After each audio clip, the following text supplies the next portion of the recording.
Okay, today we're going to be painting a crashing wave.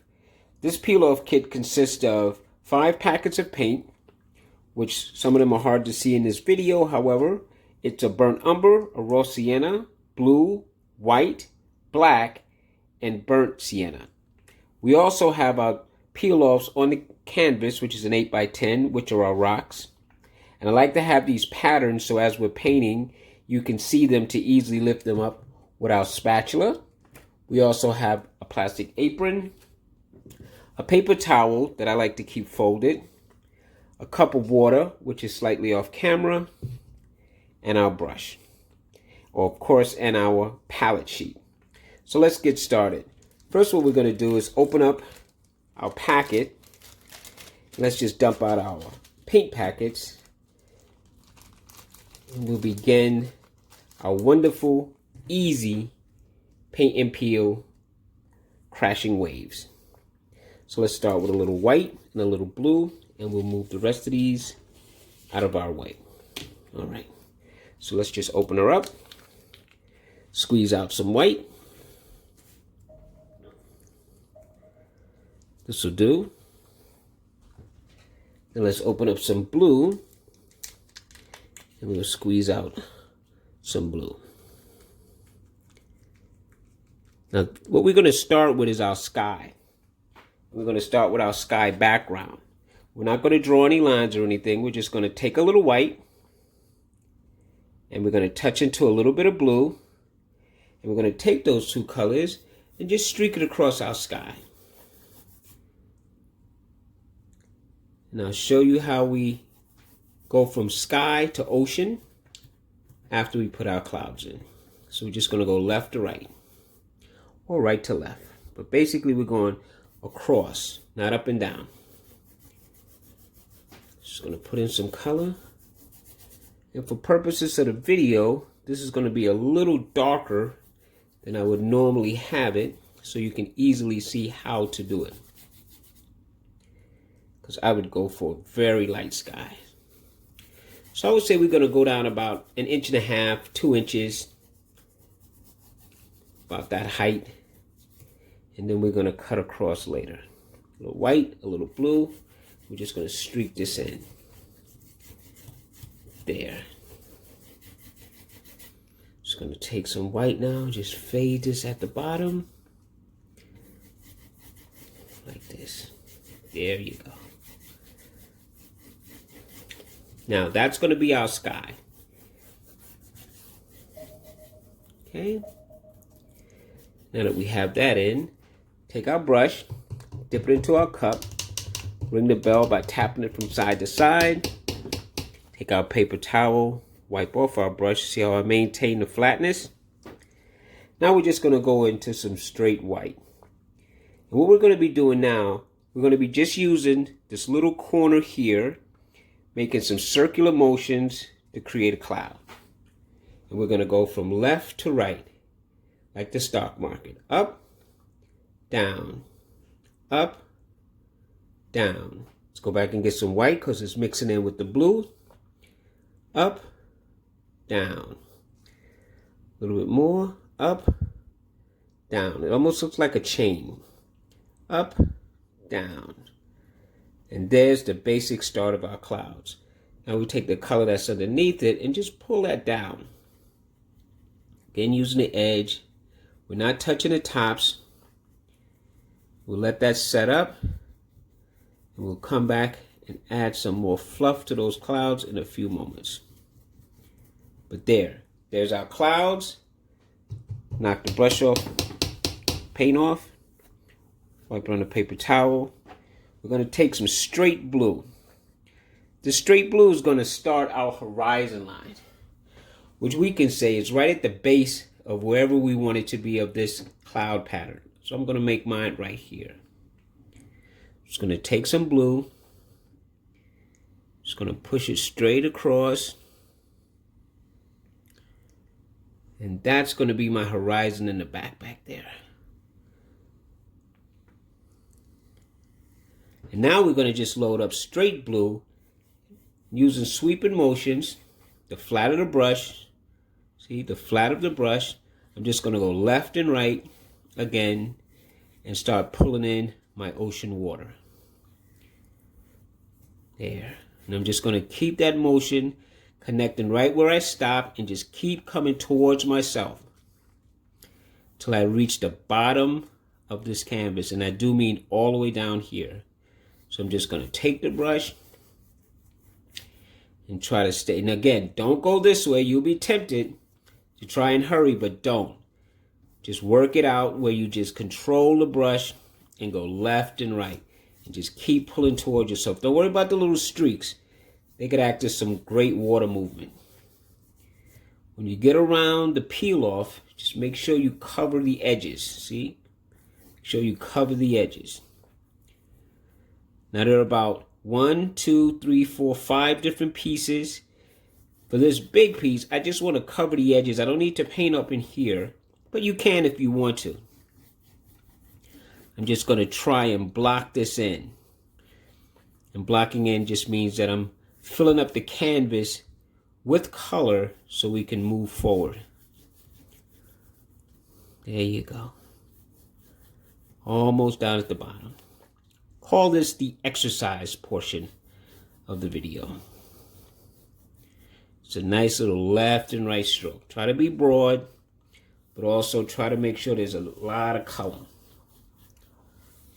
Not thick paint, just color. Just fill it in. There you go. Always thin out the thickness of the paint. But that's nice and full. Make sure you go over the peel-offs. There, that's good enough. Again, I can leave that because we'll be peeling that up, so I don't have to paint over all of that. There.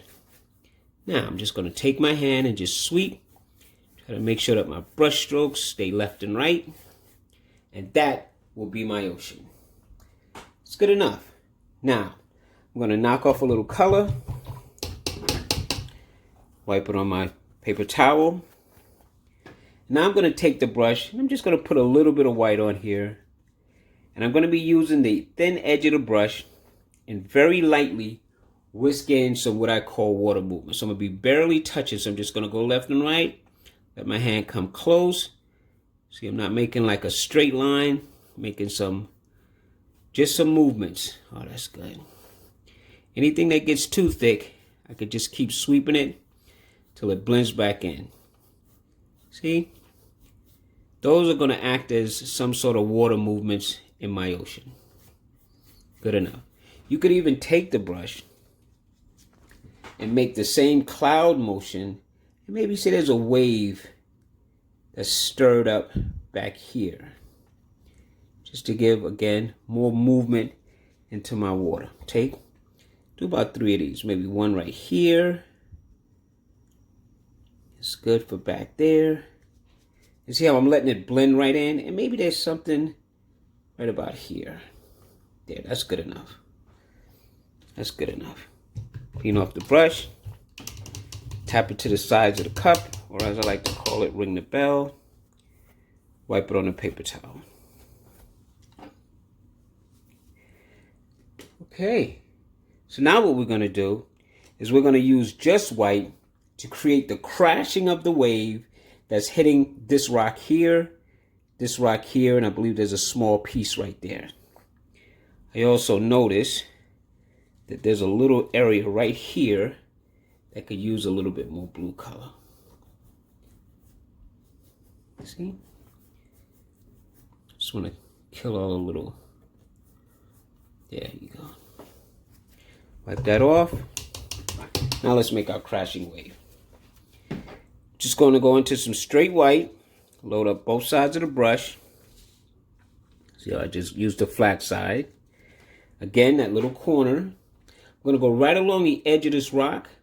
And I'm going to just make a little swirly motion that hits a little bit of the peel and right into the blueness of the water. Because this is going to be that part of the wave that's crashing against the rock. And there's a little bit of a gap. And then there's another little rock right here. Just going to bring that all the way across. A little wave of water. And let it splash right off of this rock right here. Now these rocks aren't going to get any splashes. because by the time the splash hits here, it's slowed down a little bit. Just going to run that off. Pull this up a little bit. And there's our indicators. Clean off the brush because it's picking up the blue. I'm going to come inside here. I'm going to take some more of this white. And just right along these rocks over here, I'm just going to run a little bit of water movement that's a little strong right along the base or the bottom of the rock where the water kind of drizzles over. Comes in over here like that. Because this is closer to me, so you'll see a lot more action near me. Now this is a good enough setup. So we're going to clean off our brush. And we're going to go back to our sky. We're going to load up some white with the flat side of our brush. And again, we're just going to churn right near the top. Just so it's nice and bright. See how much brighter that is? Make some nice puffy shapes. Like that. Again, I'm not going to worry about the bottom yet. I'm just really detailing my sky before I move on. We're almost there. See? Just going to wipe off the brush. Take the paint that's there and just pull it close to the water, but not necessarily touching the horizon. I'm going to leave a little bit of a light blue gap in between. Just to let the clouds float just above that. Just want to stir this up a little bit. Bring it down. Go over there. That works for me. You could spend hours and hours and hours up in your sky and your water, but this is good enough. There.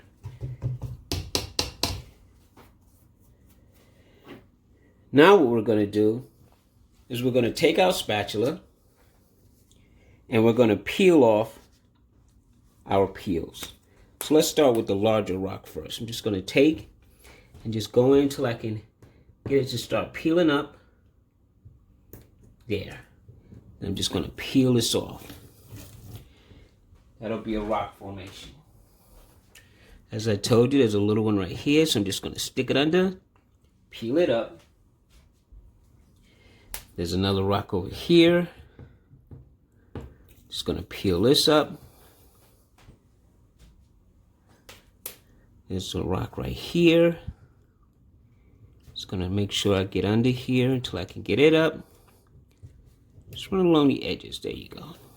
Peel that up. And the last one is right along the edges, so you could actually peel it up from right here. There.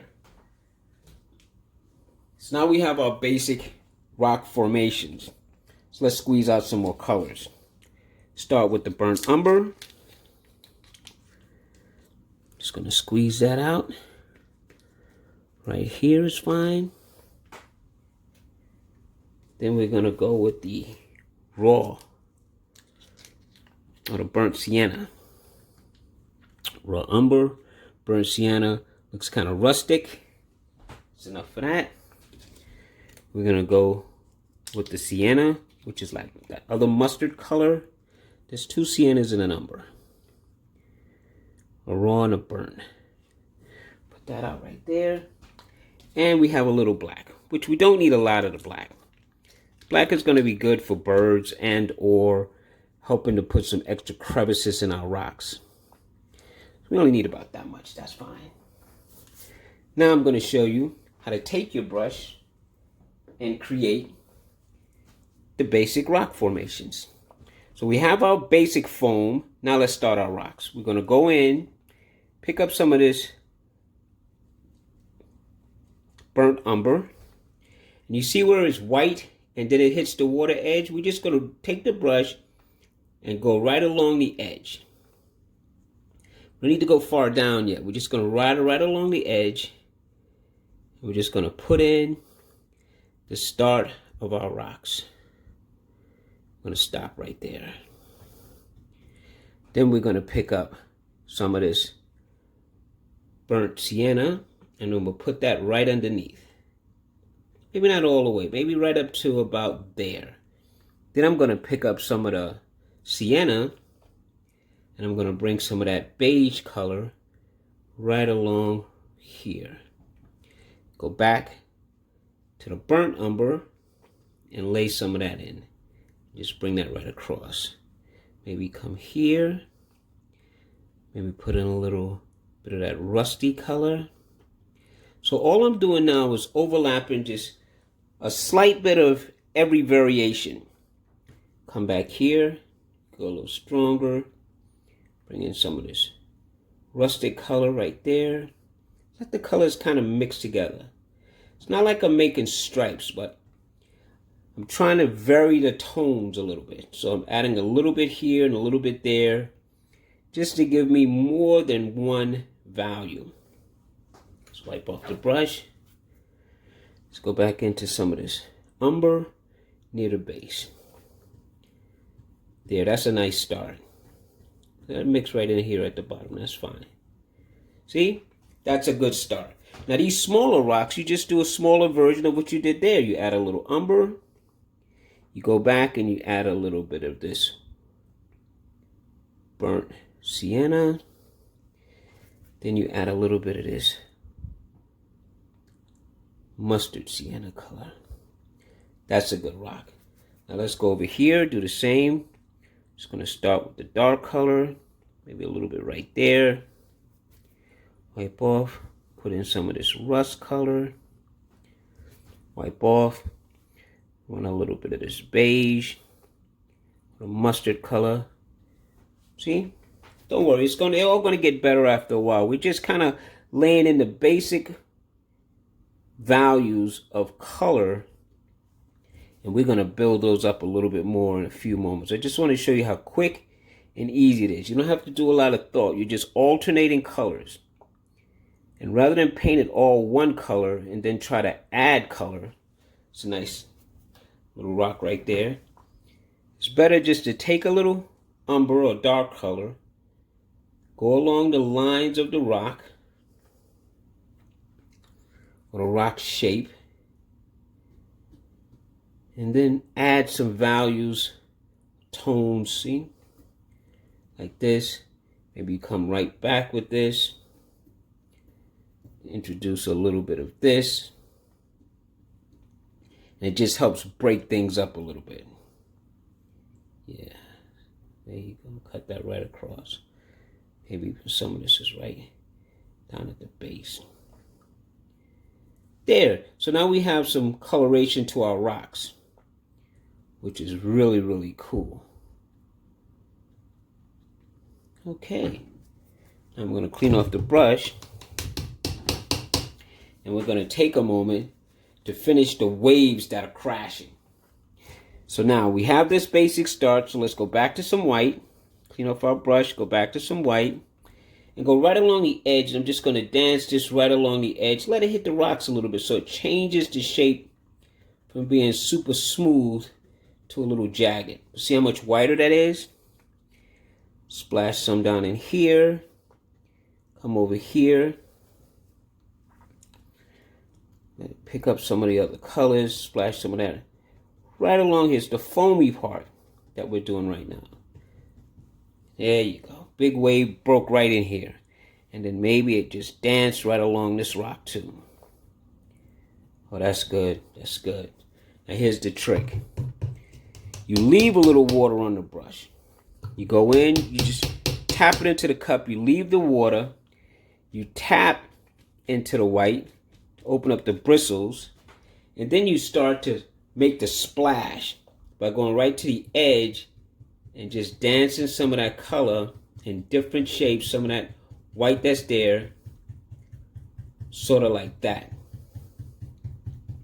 See, this is the part of the wave that's starting to have those little speckles, but they're not there yet. But we're leaving the dominant white underneath it, and by tapping it, we could create those kind of like cloud shapes, if you will.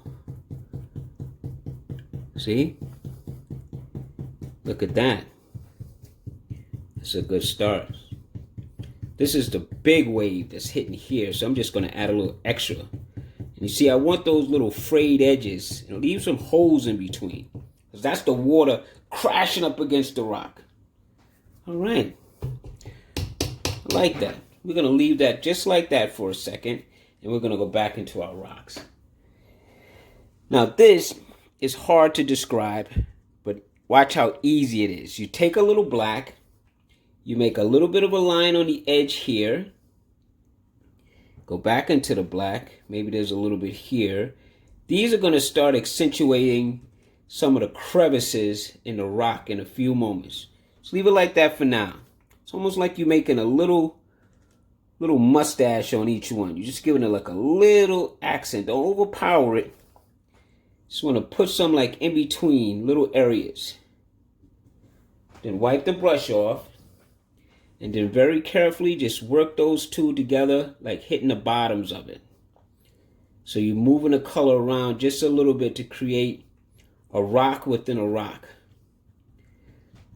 Let those connect a little bit. And as you're tapping, you're actually tapping in all the other colors too. So it's creating a little smoothness in your rock design while leaving all of those other colors to kind of stand on their own now. But look at that.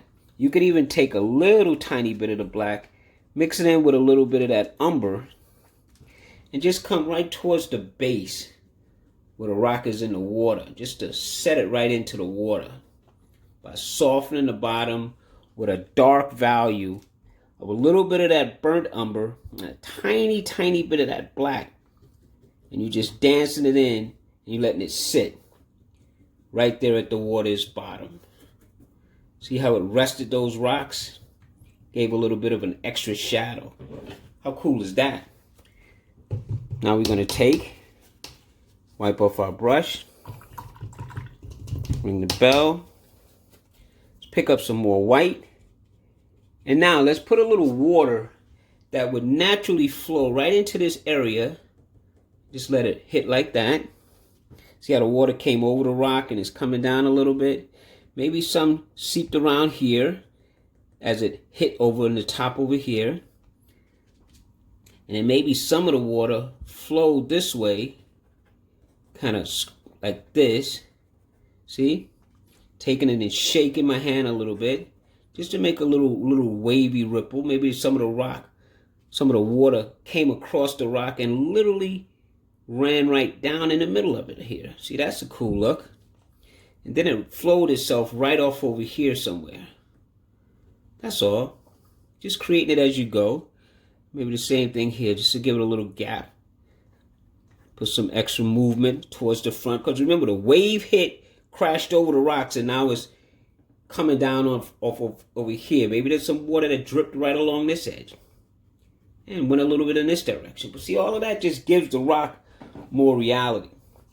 Now for the final touch of this rock, we're going to go right into the water. Tap like I showed you, not on a paper towel now. And tap just a little tiny bit of white. Because now we want to make those little droplet things. See? So we just want to spread the brush out. Just tap and let the water splash now. See, it's splashing now. See? Now the water's splashing. That looks pretty good to me. You could take some white if you want and put a little bit of this side movement right along this area. Again, see? I mean, like I said, you could spend all day here, but you don't want to go too much. You just want it to kind of give enough of that feeling that the water is splashing up against the rock, splashing over. So there's a lot of action going on. There's a lot of activity, a lot of little things that are just loose. And there you have it. You could even go back here if you want. Put some blue on the brush. Try to brace my hand with my pinky and just straighten up the horizon line. If yours happens to be just a little uneven. And there you have it. You have your waves crashing against the rocks. You have your beach scene. You have your water coming over. I think it looks absolutely great. Well, I hope you had fun. I know I did. It was a great little project, and paint and peel is just one of those ways that you could explore your creativity and let the artist in you stand out. You could always go to YouTube and watch these videos to help you to paint along with. And you could also subscribe to these videos so that you know when a new one is posted. And you could always get the kits off Peiloff.com, which Peiloff is just a subsidiary of J. Robinson Art. When we can't get to you, the kits can be mailed, and you can be an artist with your friends. You can hang out by yourself. It's a great way to just explore creativity. So until next time, have fun, and thank you for painting with us, and I look forward to painting with you again.